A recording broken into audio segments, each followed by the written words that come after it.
और इस पर और विस्तार से चर्चा के लिए हमारे साथ राधा रमन दास जी जुड़ रखे हैं, जो कि वीपी हैं इस्कॉन कोलकाता के। हम कोशिश करेंगे कि बांग्लादेश से भी वहां पर क्या स्थिति है समझने की कोशिश करें, वहां भी मेहमानों को जोड़ें।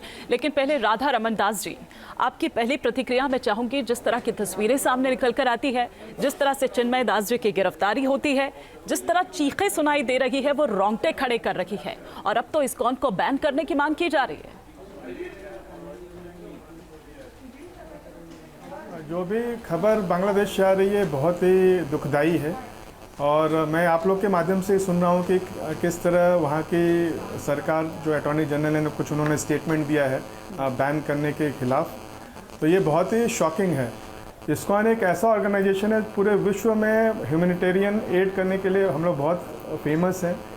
आज तक इस्कॉन ने 8 बिलियन फ्री मील्स पूरे विश्व में वितरण किया है।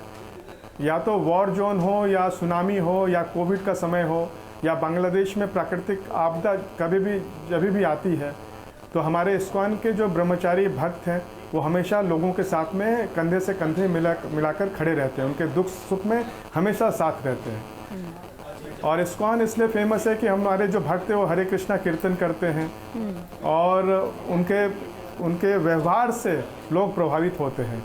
इस्कॉन के साथ में बहुत स्टीव जॉब्स, जो एप्पल के जो ओनर थे, वो खुद एक उनका बहुत ही फेमस, लेकिन वहाँ की सरकार तो आतंकी संगठन बता रही है, जिसमें वो आतंकवादी बताती है चिन्मय दास जी को, उन चिन्मय दास जी को जो झंडा बुलंद करके रखते हैं, वहाँ पर हिंदुओं की आवाज उठाते हैं, उन पर राजद्रोह का केस लगा दिया गया, उसके बावजूद वो रुके नहीं। अचिन जी भी हमारे साथ जुड़ चुके हैं। अचिन जी मैं आऊंगी, लेकिन पहले राधा रमन जी, वो तो आतंकवादी बता रहे हैं इस्कॉन को, आतंकवादी संगठन। ये बहुत ही दुखद है, बहुत दुखद है। अभी तक हम लोग 1 महीने से देख रहे थे कि वहाँ के जो इस्लामिस्ट लोग हैं वो लोग डिमांड कर रहे थे कि इस्कॉन को बैन किया जाए, इस्कॉन को टेररिस्ट ऑर्गेनाइजेशन घोषित कर दिया जाए।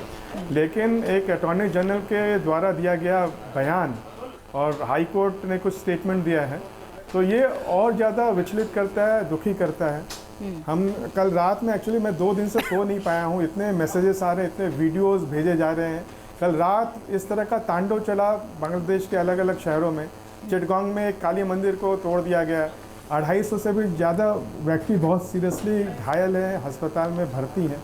ये भी खबर आ रही है कि बहुत सारे लोग मारे गए हैं और उनकी डेड बॉडीज़ तक वो लोग लेके कहीं और जगह डिस्पोज कर दे रहे हैं कि ताकि पता न चल सके। तो इस तरह हृदय विदारक तस्वीर हर एक समय हम लोग को मिल रही है।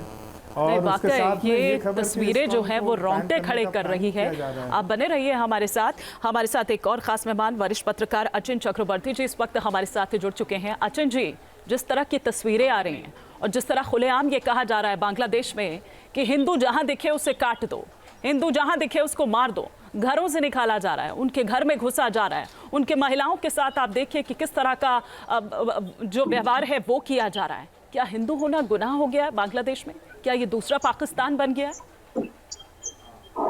देखिए, दूसरा पाकिस्तान तो नहीं बनेगा, लेकिन हिंदू सनातनी धर्म लोग जो रहते हैं उसको बहुत शांति से रहते थे। लेकिन पहले जो मुद्दा उठा है 19 का आने का बाद, जब दमल मचा है, उसके बारे में सनातन हिंदुओं का टारगेट कर रहा है। उसके साथ विरोधी का साथ गठबंधन है। ये जो अरेस्ट, उनको जो अगवा किया वो सरकारी कोई मिलिट्री नहीं है, वो थोड़ा सा सुना है जो बीएनपी का इसके पीछे हाथ है, लेकिन विरोधी पक्ष आतंकवादी के साथ मिलके ये काम किया। इसके बाद इसके पीछे में थोड़ा सा इंटरनेशनल का कोई हाथ हो सकता है।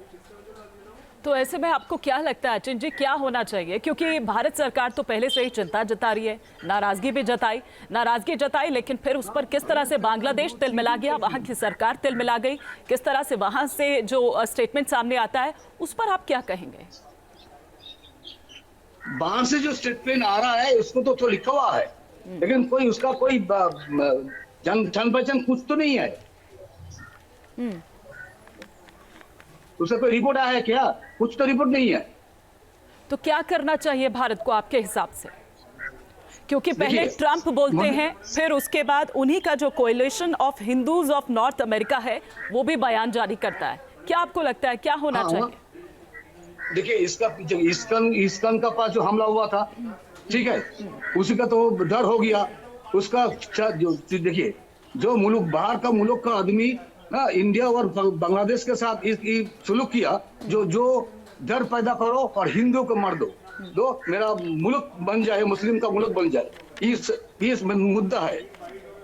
इसीलिए ये लोग चाहता है जो हिंदुओं का अटैक करो, कुछ नहीं बोलेगा, हमका राज करेगा। इसीलिए भारत सरकार को थोड़ा सा उद्वेगजनक परिस्थिति में उसका विचार किया, लेकिन वो भी मैंने मीटिंग में बोला रहा है जो ठीक है हम देख रहे हैं। आप कह रहे हैं कि बांग्लादेश को असहिष्णु और अल्पसंख्यक विरोधी राज्य की मुल्क बनने की ओर दरअसल ये अग्रसर कर रहे हैं या बना दिया गया है, आप ये कह रहे हैं? हाँ, इसको बना दिया। ठीक है, इसको तो बना दिया। हाँ, लेकिन पहले तो नहीं था जी। राधा रमन जी, हसीना भारत सरकार जो कर रही है, था। लेकिन सबसे पहला तो यहाँ मैं आ रही हूँ, अचिन जी आ रही हूँ, राधा रमन जी भी हमारे साथ बने हुए। राधा रमन जी, भारत सरकार ने नाराजगी जताई, चिंता जताई, ठीक है, स्टेटमेंट भी उधर से आ गया, लेकिन इस्कॉन, आप वीपी हैं, मैं उस बतौर आपसे ये पूछना चाह रही हूँ क्योंकि इस्कॉन सिर्फ बांग्लादेश में तो है नहीं, बल्कि इस्कॉन पूरी दुनिया भर में है, एक इकोसिस्टम जिस तरह से उसका है, इस्कॉन क्या कर रहा है? एक्चुअली जिस तरह से जो षड्यंत्र चल रहा है बांग्लादेश में इस्कॉन को टेररिस्ट ऑर्गेनाइजेशन घोषित करने के लिए, तो हम लोग बहुत ही एक्चुअली सतर्क भी हैं और बहुत कंसर्न है हमारे वहाँ के भक्तों के प्रति, क्योंकि कुछ भी ये लोग बहाना बनाकर हमारे मंदिरों पर हमला किया जा सकता है, इस तरह की खबर है। तो हम लोग बहुत ही संतुलित तरीके से स्टेटमेंट भी दे रहे हैं, क्योंकि मामला बहुत ही सेंसिटिव है।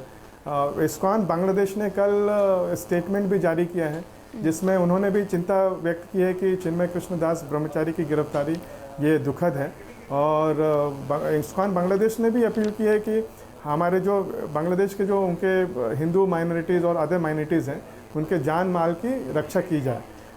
और पूरे विश्व में ऑफ कोर्स हम देख रहे हैं कि सोशल मीडिया में और लोग काफ़ी प्रोटेस्ट कर रहे हैं, काफ़ी लोगों को टैग भी किया जा रहा है, तो वो चीज़ तो हो ही रही है।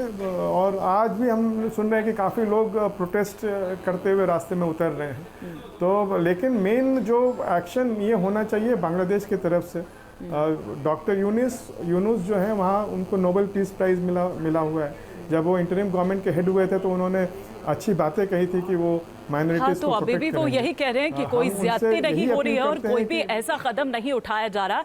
एक जो गलत परसेप्शन है वो दरअसल बनाने की कोशिश हो रही है, एक गलत छवि जो है वो बांग्लादेश की और उसकी सरकार की बनाने की या पेश करने की कोशिश की जा रही है। बहुत शुक्रिया राधा रमन जी हमारे साथ जुड़ने के लिए, और अचिन जी आपका भी बहुत शुक्रिया हमारे साथ जुड़ने के लिए। न्यूज नेशन अब व्हाट्सएप पर खबरों की ताजा अपडेट के लिए न्यूज नेशन के इस QR कोड को स्कैन करें।